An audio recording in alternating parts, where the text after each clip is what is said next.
Okey, ini merupakan so uh, s- uh, sebelum saya start memberitahu apa-apa yang saya tahu, saya minta maaf kepada sesiapa yang saya menyinggungkan perasaan tanpa mengetahui siapakah mereka.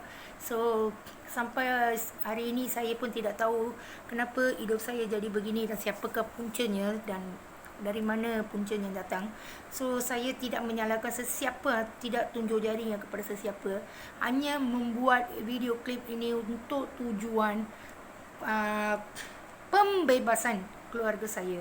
So seperti biasa saya ada buat video klip di YouTube bertajuk Kastu Muni, KSTUMUNI, dan video di TikTok juga, menaik untuk menurunkan video di TikTok juga. Kedua-dua kandungannya berlainan. So saya tidak boleh memperhentikan apa-apa pengetahuan, penyiksaan, aniaya, penghinaan, berbagai-bagai tomaan. So cara mereka layan seperti seorang Amber Abdi.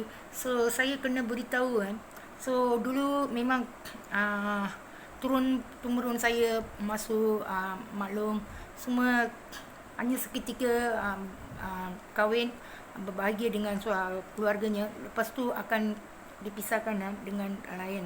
So maksud saya dipisahkan, dia suami maksud saya, malung saya, uh, dia berpenyakit kidney failure sampai dia tunggu um, apa dari kerajaan, dari hospital kerajaan, sampai dia tidak dapat kidney yang rosak sampai dia pun meninggal dunia.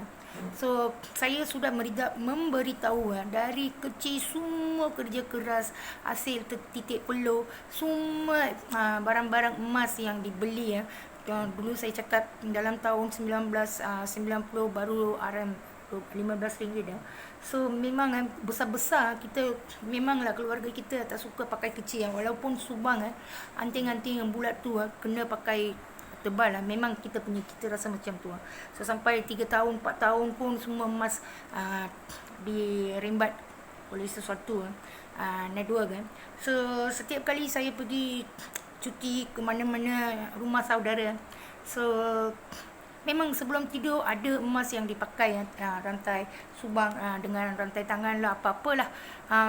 So selepas bangun saya kehilangan emas. So seperti ini banyak kepunyaan kerja keras saya sudah hilang sampai saya kahwin pun jadi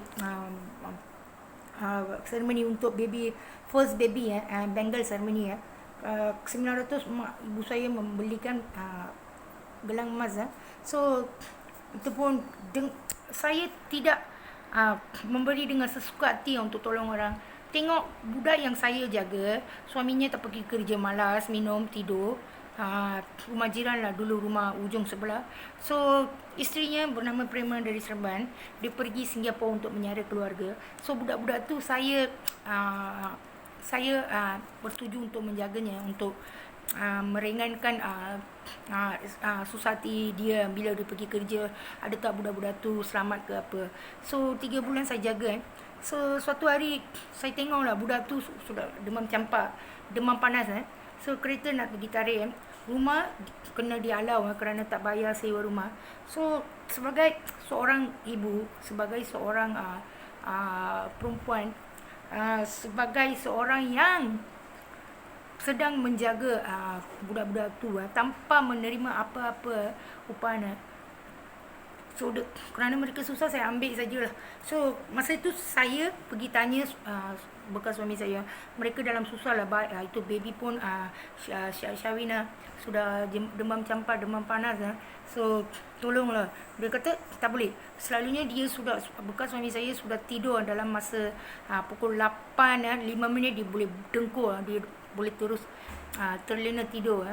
So bila saya tanya, dia sudah keluar, selalunya dia tak keluar. So dia tahu, bekas suami saya tahu kalau dia tak keluar dengan bantahan, tidak boleh memberi apa-apa pertolongan untuk mereka. Saya pun tak berani kerana memang saya takutlah dengan perintah dia, arahan dia. So dia dengan dah keluar, saya tengok budak tu nangis lah. Ini adalah perangkap network itu. Mereka tahu saya tidak menggunakan duit sewenang-wenangnya atau membazirkannya untuk uh, uh, barang-barang atau kondak saya yang tidak berbaloi lah. So inilah cara mereka. Mereka last mereka akan menggunakan saya punya weakness. Okay, belas kasihan lah. So budak begitu, saya pun seorang ibu, saya yang jaga. So saya tidak sampai hati, saya pun ambil gelang dengan pendant sebesar telur ayam. So dua-dua boleh berharga dekat 3,000 lah. So saya bagi untuk kesusahan mereka. Tiba-tiba pada suatu malam mereka sudah lari. So suami saya ada pernah tanya, mana tu gelang yang mak you pakai untuk baby ceremony dengan. So saya pun cakap lah, tak dia. Lepas tanya, dia kata, you bagi dekat boyfriend mana, you ada power lain ke. So saya ambil call untuk orang yang melarikan dengan barang emas saya, Prima dari Seremban. Saya ada tanya, call tak mau jawab. So saya SMS, tolong jawab, tolong. Suami saya sudah sangsi dengan saya. Saya memberi emas-emas tu kepada lelaki lain lah, boyfriend lain. So dia pun ada jawab. So suami saya cakap dengan si Prema tu, si ibunya.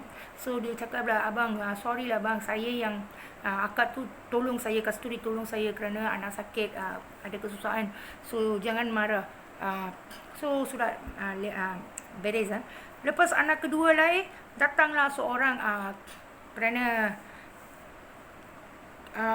makcik bekas suami saya dan kawannya sedang menjual nasi lemak dekat tepi rumah saya punya rumah ujung, tepi rumah luar pagar. So barang-barang macam payung, meja semua mereka simpan di rumah saya. So sama-sama mereka buat bisnes. So adalah komplain, saya nak buat bisnes nasi lemak, you punya makcik sibuk-sibuk nak jual kuih. So saya tidak. Ada suatu hari lepas seminggu lebih saya tengok orang yang menjual nasi lemak, dia punya kakak punya anak dalam usia 17 ke 18, dibagi naik dengan motosikal bersisi besar, bersisi tinggi, berwarna hijau. Lepas tu dihantar dengan dia untuk dating ke, saya tidak tahulah mereka pergi mana. So 2-3 kali saya pun tak pernah cakap dengan budak tu, tapi saya tahulah itu adalah budak kakak dia sendiri. So saya pun marah dia lah. Bukan katakan marah, saya kata, budak tu baru 17-18 tahun, itu anak kakak you kan, kenapa you orang yang tidak dikenal boleh dibagi keluar macam tu. So hari ketiga budak tu datang, perempuan datang menangis. So makcik dia pun tanyalah, kenapa? Dia kata orang lelaki tu hanya keluar semata-mata untuk berkawan saja, bukan untuk bercinta. So saya pada masa itu saya anggap budak 17 tahun, 18 tahun dihantar sebegini tanpa apa-apa perintah atau arahan. So tengok apa berlaku. So baru saya perasan dalam dari masa saya kahwin, anak saya disentuh dari 4 tahun, anak kembar, main sorok, satu dalam sorok dengan abang saudaranya, budak yang dibagi jaga untuk dekat saya dari masa kahwin seminggu. Seorang dekat luar bilik, seorang dalam bilik, bukan rumah saya. Adik ipar saya selepas isterinya meninggal, dia sewa rumah kerana budak-budak kecil, saya kena masak, jaga kebajikan mereka. So selang-selilah dia bawa seorang bilik, seorang luar, seorang bilik. So ni kes 4 tahun budak perempuan 4 tahun. So budak-budak tu datang balik ke rumah saya menangis sampai ke merah-merah, mereka tak boleh jalan. So apa-apa tindakan atau dibagi untuk budak lelaki tu sudah 12 tahun. So mula-mula dia dibagi untuk saya, untuk merosakkan kebahagiaan saya. So lepas tu dia merosakkan budak-budak saya. So sebagai seorang anak saudara, ikut anak abang kepada anak-anak saya. So saya pun tidak boleh membuat apa-apa, hanya menangis kerana apa yang berlaku kepada turun-temurun kita. Selepas anak saya pun dijadikan, so saya ingat belum lagi pastikan ada apa-apa perangkat. So sini anda mesti tahu dari kecil setiap kali saya tinggal dekat seseorang punya rumah, biarpun dengan ayah dengan ibu tiri ibu tiri malam selalu tidur dekat luar bilik, saya dengan ayah dengan adik dalam bilik. So tiba-tiba saya tidak menyebur dan bangun cari ayah saya. Memang pada masa ayah bersama dengan ibu tiri saya pada malam dekat luar bilik, memang saya dibangkitkan dengan buang air kecil atau sesuatu mimpi yang menggerikan dan menangis. So bukan sekali dah beberapa kali rumah babysitter Kristian saya, kakak kedua tu sebelum kahwin dia dah mengandung dan melahirkan. So suami kakak Kristian saya seorang beragama Hindu dari kapal lepas kerja setiap pagi dia datang. So itu pun ada saya tidur nyenyak, masa itulah rasanya nak buang air kecil macam tu. So saya ada pernah tengok, selalu saya dibangkitkan, memang chip ini membangkitkan kita.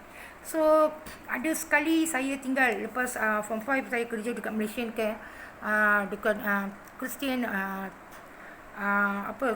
mereka bawa orang-orang dari dalam penjara selepas memeluk Kristian, mereka akan dibagikan kerja yang boleh mereka buat dengan upah yang kecil lah. So masa itu saya tinggal rumah pakcik saya di Kuang, KL. Masa tu pun saya sudah terlupa untuk bawa pas komputer Kuang. Memang selalu saya simpan dalam beg, tapi I tidak tahu macam mana terlepas. Saya pergi saja tolak pintu, so saya ada tengok lah. So ini adalah selalu ditunjukkan so dikatakan ditunjukkan lebih-lebih lagi mereka nak menonton aksi-aksi yang luar biasa bersama dengan pasangan. So ini selalu berlaku untuk diri saya lah. Dulu saya memang tak kenal lah, sekarang kenal lah. So anda mesti tahu setiap tindakan atau video klip, saya tiada cara lain. Sebetul-betulnya saya pun tahu saya ini adalah seorang pewaris untuk tanah lot ayah saya. Saya seorang waris, hanya seorang waris untuk tanah lot ayah saya. Walaupun ditawarkan dalam 18 tahun oleh makcik Cina saya, ambillah saya nak bagi balik. Saya tidak mahu selama-lamanya mereka menjagalah, walaupun tiada apa-apa tanaman yang dibuat, hanya ladang kosong. Takkanlah kita dengan senang boleh mengambil harta orang lain. Kita memang kasta rendah, kita memang dari keluarga miskin, kita memang dari keluarga yang susah. Sebagai seorang India, saya tidak pernah membuat sesuatu benda yang mengejikan sekarang apa yang berlaku terhadap keluarga saya lah. So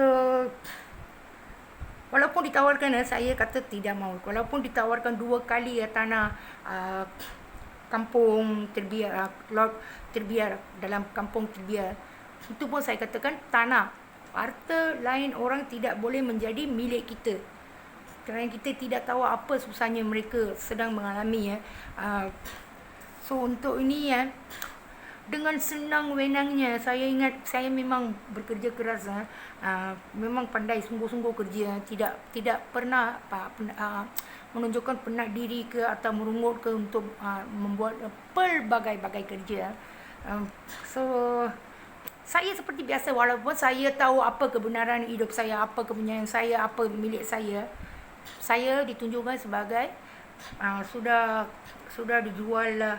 So setiap emas yang kita beli mereka curi. Sekarang mereka menunjukkan kita yang curi. Yalah, selepas kahwin, baru-baru kahwin, tinggal dekat Rawang, nenek bekas suami saya bagi emas seperti dulu saya tinggal dekat rumah babysitter Taman Medan, PJS, Kampung Lindungan, dia orang bagi saya emas-emas mereka yang guna. So selepas ada sekali ada seorang pencuri masuk melalui papan belakang. So sebelum dia boleh mencuri, kita sudah sampai. So selepas dia sudah melarikan diri pencuri itu, mereka pun tanya emas mana, saya sudah bagi balik. So macam ni lah nenek suami saya bagi emas-emas dia dengan upan-upan petik bunga melut dari ladang anak dia lah, tu pakcik kepada bukan suami saya, ada 6 hingga 7 orang pakcik. Seseorang pakcik yang mempunyai ladang lembu, ladang bunga melut, dan bekerja lebih dari 25 tahun di Lafarge cement factory yang di Lawangan. So setiap kali nenek balik, dia akan bagi upah dan saya akan tulis, okey hari ni, okey ni upah, hari ni upah. So baru berkahwin dan saya bukan dari keluarga yang boleh dikatakan ajaran yang mature. So saya memang kebudak-budakan lah, selalu nak makan lah tu lah ni lah. So setiap kali saya nak makan apa-apa, biskut kacang ke apa-apa, saya nak beli jajan kerana anak lagi pakcik yang lagi satu, pakcik yang tua sekali, pakcik bekas suami saya, ada kedai runcit, belakangnya ada rumah, dengan kedai runcit. So kalau saya mau apa-apa, saya akan tanya nenek akan cakap pergi ambil RM10. So saya tidak mengambil RM10 dan RM2. Lepas tu saya tulis lah dalam tu, ambil RM2 untuk biskut kacang, ambil RM2 untuk aiskrim, macam ni permulaan perkahwinan. Yalah, kita memang 2 minggu sebelum kami kahwin, 5 September 23 Ogos dia punya saudara dari Perak, dia orang Perak, adik ipar kepada Masudia, adik kepada Masudia. So mereka berkahwin 23 Ogos 1998. Saya kahwin 5 hari bulan September. So dalam 2 minggu lah. So tiba-tiba dia sudah beli tiket untuk pergi Langkawi. Pergi Langkawi yang kita ada semua pucara, orang kata malam pertama. So itu semua tidak berlaku antara saya dengan suami. So semasa tunggu dekat Putrajaya, hidung berdarah. So tiba-tiba suami saya lah mengejek lah saya dengan pasangan yang baru kahwin tu. Sudah ditipu lah, tengok perempuan ni, mak dia kahwinkan budak yang sakit lah. Adalah Tuan, adalah. Saya diam saja kerana mereka semua 29 tahun. Mereka semua dalam seusia. Hanya saya seorang dalam 19 tahun yang termuda dan tidak pernah merasai apa-apa kasih sayang dari mana-mana pihak, maupun keluarga, maupun adik, maupun mana-mana lah, selain dari ayah saya. So pergi sana, pergi Langkawi, ambil celet. Saya tengok suami bekas suami saya sedang duduk di atas katil. Saya pergi mandi. Selepas saya mandi, pakai tuala, tiba-tiba tak ada orang dekat dalam. So saya pun dengan tidak sedar tarik tirai tingkap, tapi suami saya duduk berpaling ke depan. Tapi saudaranya yang berasal dari Perak tu berpaling dekat saya, dan isterinya dekat bilik lah. So hanya kerana tengok macam tu, saya cepat tutup tirai tingkap. So selepas itu start lah, saya dibiarkan dekat belakang. Mereka ambil lah kamera lah, mereka pasangan tu berpeluk lah, bercium lah, itulah ni lah, bermesra, sampai suami saya boleh baring-baring ambil gambar. Setiap kali saya pergi dekat dia kata, apa, you banyak bawa harta, mau bermesra, apa yang kita boleh bagi, kita boleh bagi. Semua arahan ikut arahan saya. Kalau arahan tidak dibenarkan, jangan terlalu ikut rasa nak bergembira dengan saya. Itulah mereka buat bulan madu saya di Langkawi. Apa yang important, saya memang 19 tahun dan mereka semua 29 tahun.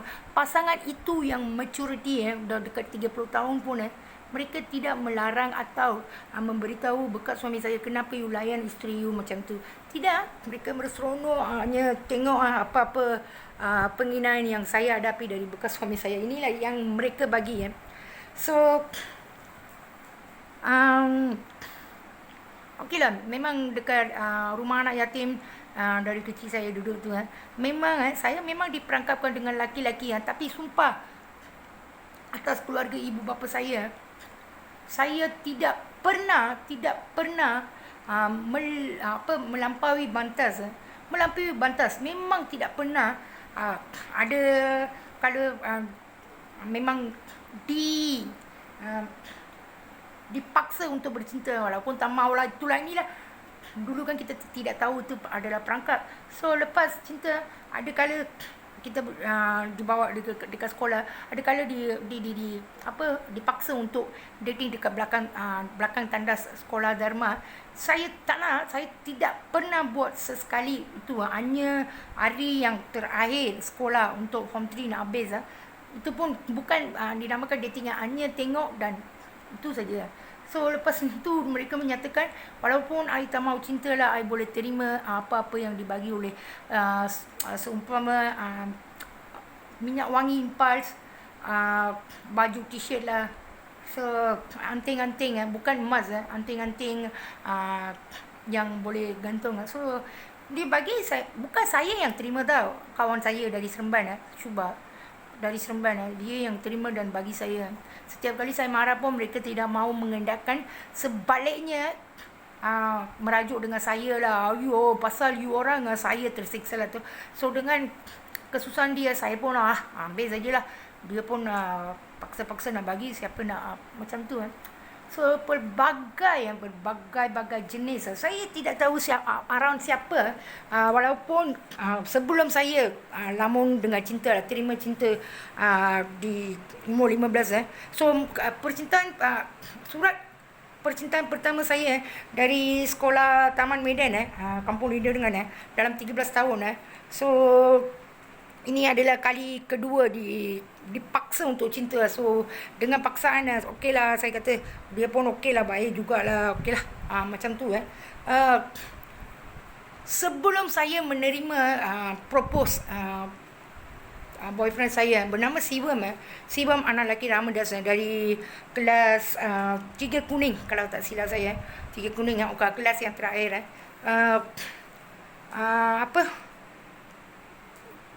saya dibagi denda untuk reject from dancing group dancing untuk Chinese New Year, upacara persembahan Chinese New Year lagi 9 hari lah.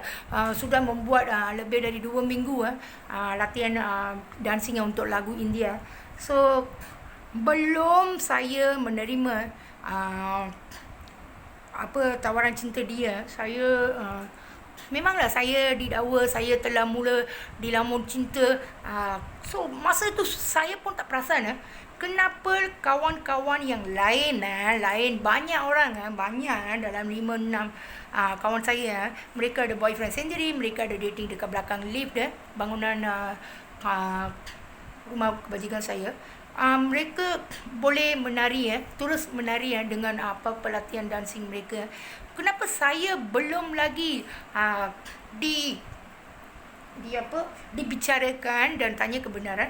Saya dibuang sebegitu. Lepas tu saya dijadikan untuk buat kerja saving atau kerja pembersihan seperti pelayan untuk upacara Hari Raya Cina. So dengan berhati saya memang nangis. Saya kata dekat kawan saya, pergilah beritahu Morgana Muniandi Maisi. Dulu dia bukan Maisi lah. Pergi beritahu dia apa kebenaran yang sedang berlaku. Saya belum pernah menerima dia. Ini adalah semata-mata sebagai untuk memberhentikan minat dancing saya. So tidak pernah, memang saya punya semua perangkap yang dibuat tidak pernah dibicara atau disoal atau diberi keadilan yang. So inilah mereka membuat dengan saya.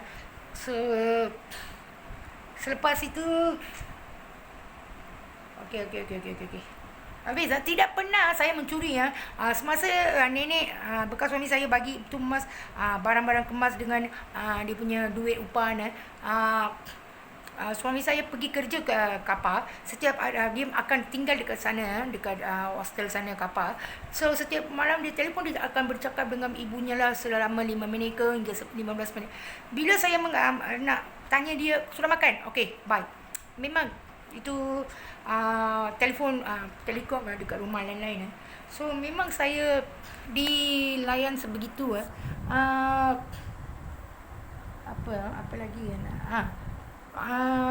Seminggu 2 minggu sekali dia akan balik untuk cuti untuk balik dia ada minta duit nenek yang saya simpan RM600. Saya kata tidak boleh, tidak dibenarkan. Nenek tak bagi. Nenek sudah bagi arahan jangan bagi si suami you, kerana dia selalu minta duit dekat saya 1,000. So saya pun tidak membagi. Hanya terlupa bawa kunci laci almari saya sebelum pergi mandi. So dia pun ambil lah RM600 dari neneknya, dari duit neneknya. So nenek pun tak percaya saya lah, marah-marah dengan saya. Lepas tu ambil semua emas dia, ambil semua duit dia. Selalu mak mertua pun cuci kasut sekolah yang budak yang saya jaga, anak adik 4 tahun tu. Kasut lepas tu luar dia akan tinggalkan dia punya cincin lah, dia punya gelang emas lah. So dulu saya ingat dia pelupa, bukan ini sebagai ada perangkap untuk saya mencurinya, tapi saya tidak pernah saya ambil. Lepas tu saya beritahu ibu mertua saya, kenapa simpan dekat luar, kalau orang dekat jalan tepi luar rumah ambil, kalau apa nak jadi. So ada beberapa kali so ada seketika pakcik tua bekas suami saya, anaknya ada seremoni puberti lah, ke dewasaan. So masa tu kita ada peti yang ada barang-barang Julian yang ada pakai orang India kan, klasikal lah. So itu kepunyaan bekas suami saya semasa dia pergi India, dia ada beli satu set lah. So apabila mereka tanya, saya pun bagi kotak tu emas tu. Saya baru anak pertama, anak baby so saya tidak boleh tinggal begitu lama dalam seremoni itu. Saya pun bawa anak saya bagi susu, anak pertama lelaki. Tiba-tiba pagi-pagi sudah malam, sudah tidur memang bekas peti kauring jual dekat rumah mereka. Sebelum habis upacara mereka, saya sudah balik tidur dengan anak. So pagi-pagi mereka telefon, itu peti Julian emas yang dibagi oleh you ada dekat sana. Saya kata tengah upacara saya sudah balik, kerana saya punya anak sudah letih di mak tidur. Saya sudah balik. Masa tu pun untuk menghadiahkan anak pakcik dia, saya sanggup ambil rantai necklace. Suami saya pun merungut lah, ayo tak ada duit lah, nak buat apa lah, nak buat macam mana lah. Mereka buat untuk saya, untuk perkahwinan, apa saya nak buat. So saya pun tanpa rasa apa-apa, saya pun ambil emas rantai necklace saya, beratnya 3 pound. So sanggup bagi. Saya kata pergi Singapura, you tukar lah apa-apa design yang terbaru untuk anak buat you lah. So saya sanggup bagi. So pagi-pagi mereka telefon, dalam peti tu ada dekat sana tak? Saya kata, saya tengah-tengah upacara sudah balik, macam mana saya nak bawa, macam mana boleh saya bawa peti tu? Tak adalah. Kenapa mereka nak pulangkan semasa saya tidur? Saya pun tidak tahu. So dia pun beritahu lah dekat telefon, ada 4 bangle, 4 gelang emas kepunyaan anak dia. Dalam tu ada tak? Pergi cek ada tak? Saya pun buka, saya cek, ada. Saya pun jawab ada. Lepas tu saya bagi balik. Kalau boleh saya tipu, dulu kita pun tidak tahu itu adalah perangkap. Mereka tahu apa mereka buat. Walaupun kita tidak sedari, saya boleh buat apa-apa, tapi saya pulangkan. So seperti ini setiap sudut hidup saya tidak pernah membuat hutang atau ada hutang dengan sesiapa. Masa saya kerja sebelum kahwin lah, 3 bulan sebelum kahwin, saya kerja di Yongkong, Sungai Buloh, kedai emas. dekat sana pun hanya nak menyimpan 500 RM 500 gaji balance nak simpan dalam ampunan, sudah simpan sudah banking dekat bank dalam sehari adik saya pun datang dari Kuang memang kami dekat rumah pakcik sendiri kerana ibu saya kasta tinggi dengan adik-adik lelaki dia semua. Saya memang bapa saya kasta rendah. So memanglah setiap sudut rumah pembersihan semua kita buat walaupun balik pukul 7 dari kerja brickfield sampai malam kena cuci kain dengan tangan, kena sidai, kena buatlah semua kecuali masakan So adik saya pun balik dari sekolah pukul 2 makan, pergi dekat bengkel Clorox pakcik saya sehingga pukul 7 dia kena berdiri bungkus buatlah. Dan perkara yang penting ingredient bahan yang important yang utama tidak dibenarkan ditengok oleh adik saya semasa dia. So inilah dikatakan tidak mahu kita mempelajari sesuatu untuk masa depan kita. So sampai pukul 7 ke 8 dia buat kerja dekat bengkel Clorox. Lepas tu dia balik, dia mandi, dia sembahyang. Lepas tu makan. Lepas ada depan rumah kita ada koil ada upacara sembahyang. Hari Selasa Jumaat dia pergi koil. Kalau tak dia akan belajar untuk form 5 dia. Memang kita dibuat sebegini seperti slave seperti seorang pembantu setiap kali kena buat. Dan walaupun kita buat semua kerja yang menyusahkan menyukarkan bukan senang nak cuci dengan tangan pakaian 7-8 orang selepas balik dari kerja malam So banyak perkara lah macam ni berlaku Hanya sehari saya banking dalam finance datanglah adik saya kepada kedai Masi Hong Kong dekat Sekolah Bulu. Saya tanya kenapa? Pakcik Gobi minta RM500. Saya tanya kenapa? Untuk saya, dia duduk tumpang sewa rumah dia. So katanya, you dari pagi dah pergi sekolah, dah balik dari pukul 2 hingga malam you buat kerja dekat bengkel. Kenapa kena bayar untuk sewa? You dah lariskan dengan kerja dekat bengkel dia, tolong dia kan, sambil berdiri yang bukan duduk So tak tahulah dia minta. Saya pun bagilah. Perkahwinan saya hanya 50 kad saya tempah dari bekas suami saya. 50 kad yang diambil 30 sudah bagi balik kerana saya tidak ada saudara dari rumah yang yatim 20 saja saya pakai So untuk itu mereka tidak mengambil apa-apa upah, hanya 20 kad kan. So set katil bilik yang dibeli oleh saya berharga 2,500 saya dengan ibu saya share dan belikan So lagi apa makanan untuk 20 kad mereka pun tidak menerima apa-apa bayaran boleh share. So di mana-mana pun saya tidak pernah berhutang sebelum saya punya perkahwinan, engagement pertunangan pun 500 saya pinjam dari pakcik kedua saya yang bekerja di glass factory sebelah Askar Camp Sungai Buloh glass factory sebelahnya ada Askar Camp So saya pinjam, saya bagi balik sebagai duit perkahwinan yang dapat untuk saya.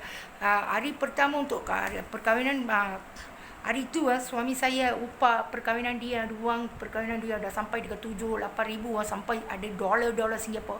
Saya punya 20 penuh-penuhnya hanyalah 480. Itu pun saya sudah pulangkan kepada pakcik kedua saja kedua saya yang bekerja dekat glass factory Dia juga seorang ejen insurans MAA So memanglah walaupun kasta tinggi mereka pun adik-adik yang kedua pakcik kedua saya, dia ada anak 2 orang, isterinya degil, tak pernah tidak dikatakan di rumah pakcik oleh makcik tua saya dia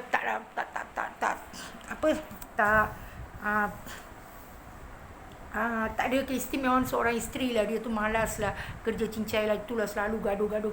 Lepas tu pergaduhan jadi besar.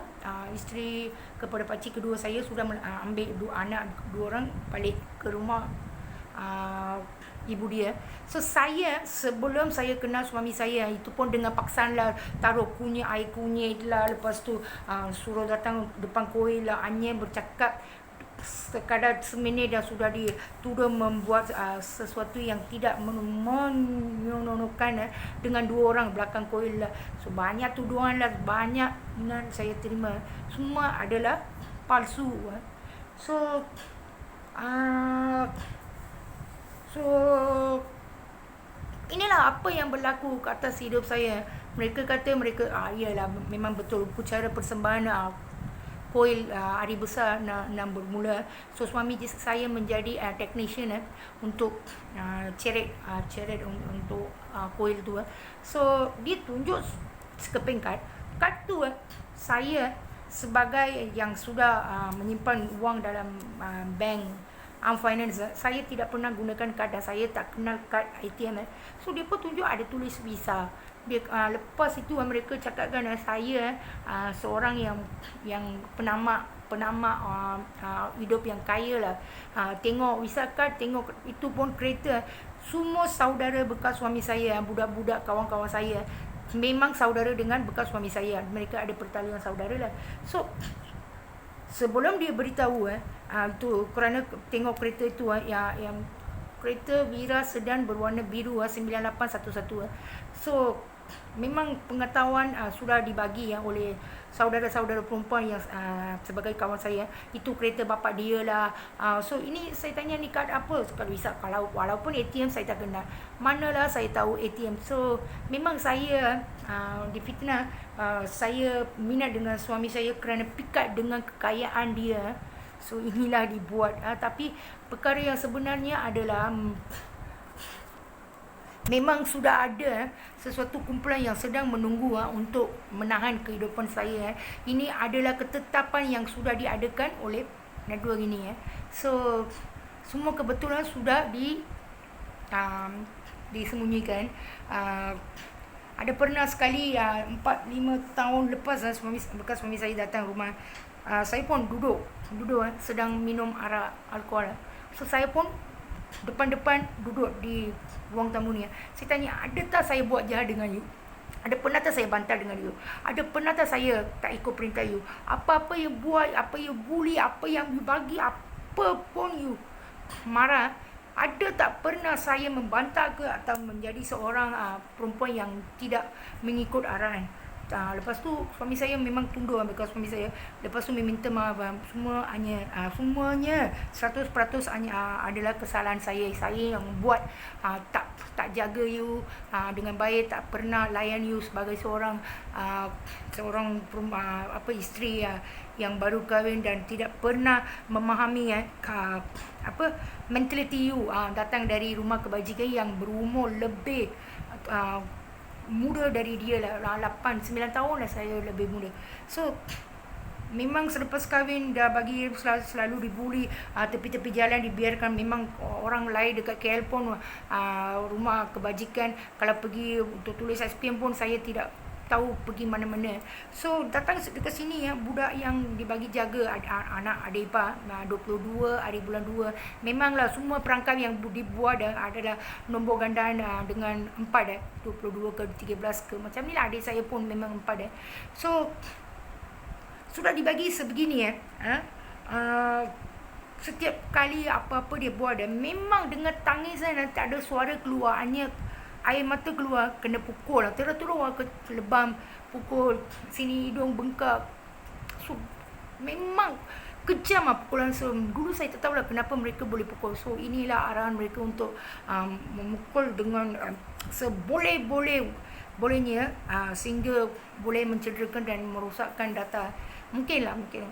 So setiap hari yang saya akan tulislah dengan buku diary saya, macam cakap nangis.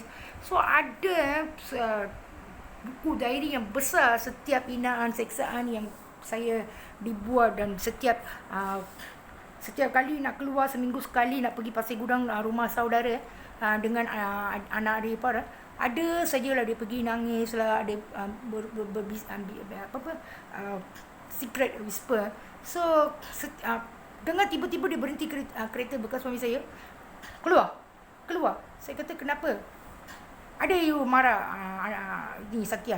Saya kata, yalah dia tak mau makan. Apa nak buat kalau tak nak makan? Takkan saya boleh makan untuk dia. So, yalah saya ada pukul, ada buat satu hantaman. So, dia pun adalah gosip-gosip ya. So, budak kecil pun saya pun tak ambil serius lah.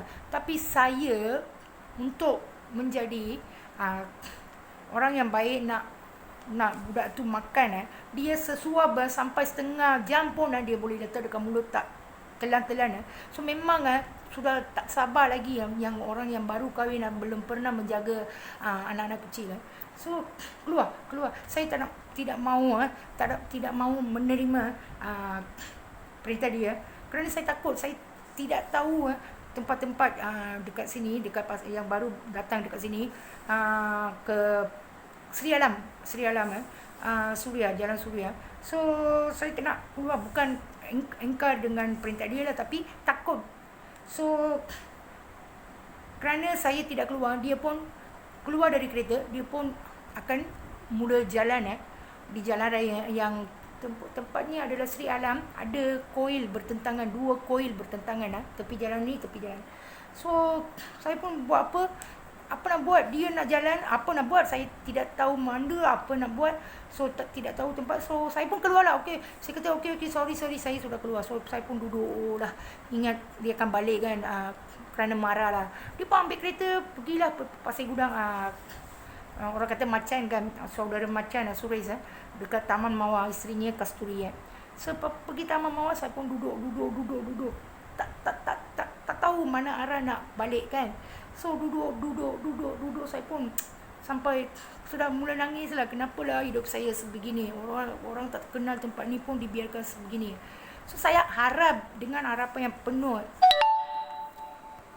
saya tunggulah. So sudah malam, sudah gelap. Bila saya ingat mungkin dia balik lambat ke dari Pasir Gudang, saya pun jalanlah ikut arah mana selalu kita keluar. So pergi dekat rumah nombor 12 Sri Alam 1. Tengok keretanya sudah parking dalam rumah, dan pagarnya sudah dikunci, dan anak adik pun dengan si suami saya tidur dalam bilik. So inilah mereka layan saya setiap kali, bukan sekali 2 kali, setiap kali yang saya sudah serik.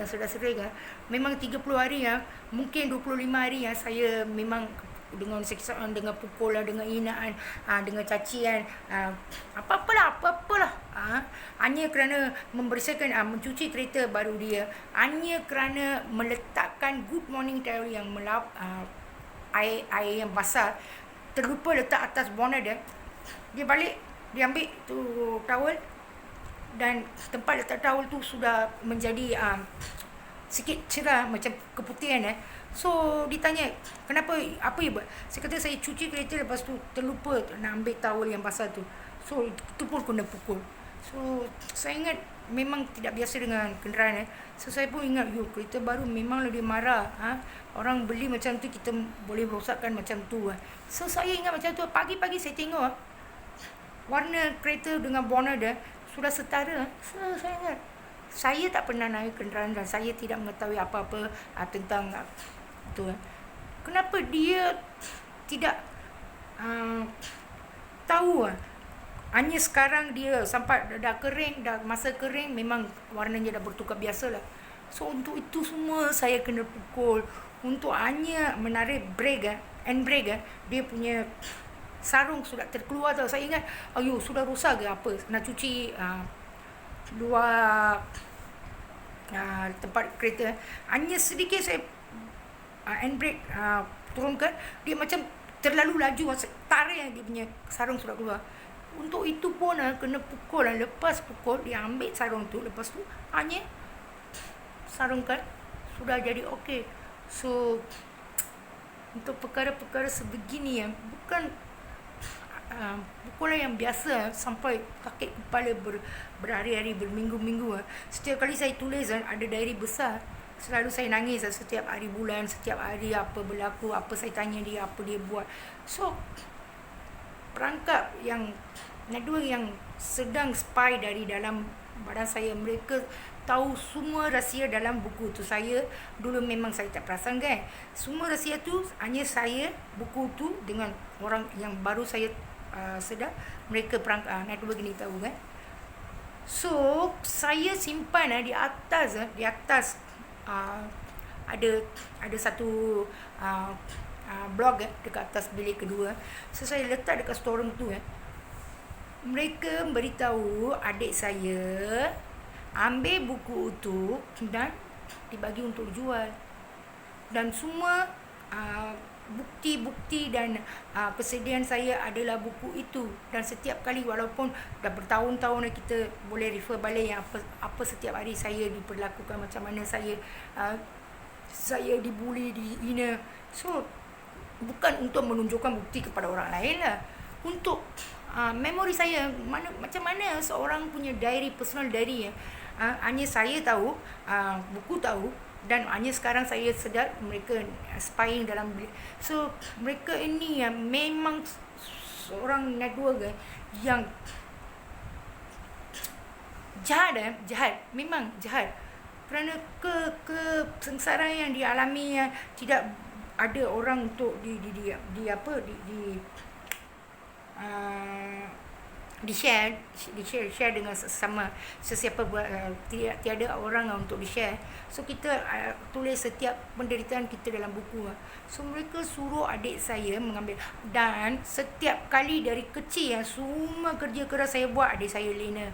Semua apa yang saya dapat gaji ke apa-apa, sampai kontrol kad, ada sebulan sekali kita balik untuk pergi jumpa ayah saya dari Kajang. So kontrol kad RM30, RM40 dia degil akan dapatkan. Itu game Tetris, game dulu kan 30. Dekat Putrajaya dia memang degil baring-baring hentak-hentak kaki. Dapat saya ambil sebiji gula-gula yang dengan plastik itu 50 sen ke, saya kena ketuk dekat kepala. So saya pun tak rasa, adalah kenapa dia minta 40 30 pun masa saya belikan, kenapa saya ambil RM1 pun. Lepas tu saya akan tabahkan hati Yalah, dia seorang nak kerja sakit, timpang kaki, asma, TB lagi, sesak nafas lagi. Ada dah menyusahkan, kenapa kita pun nak menyusahkan? Tapi tak pernah fikir itu hanya RM1. Dia memang mampu untuk belikan saya. Semua adalah kemauan, keupayaan semua. Minat apa-apa dia tanya memang milik dia. Tapi sepenuh-penuh sehari semalam kita yang tolong ibu membantu untuk mencari nafkah untuk membahagiakan adik. Lepas tu dah tiba masa besar sedikit memang apa-apa barang pun duduk dekat rumah anak yatim pun dia ada beli, mak ibu ada beli lotion lah, Fair and Lovely lah, semua barang kecantikan tapi saya tak dapat apa-apa. Itu pun tak iri hati lah, saya hanya kalau beli 2 orang kan mahal. Tak apalah, dia putih, adik saya putih, kita hitam, mana nak ada perubahan. So saya memang gembira untuk adik saya lah, tak pernah iri hati. Selepas itu apa-apa yang dia minta memang dapat. Selepas dah habis sekolah menengah saya, so saya pergi minta ibu saya, mak, saya nak belajar bridling ke apa ke, untuk continue lah untuk 6 bulan ke setahun. So ibu tu beritahu, nasihatkan saya, sebagai you seorang perempuan, suami you akan jaga kebajikan you dengan anak-anak you. Suami kerja, you punya pelajaran tidak berbaloi masa depan. Tapi kalau adik you tidak dibagi pelajaran yang tambahan lagi dia susah mau jaga bini dan anak-anak dia.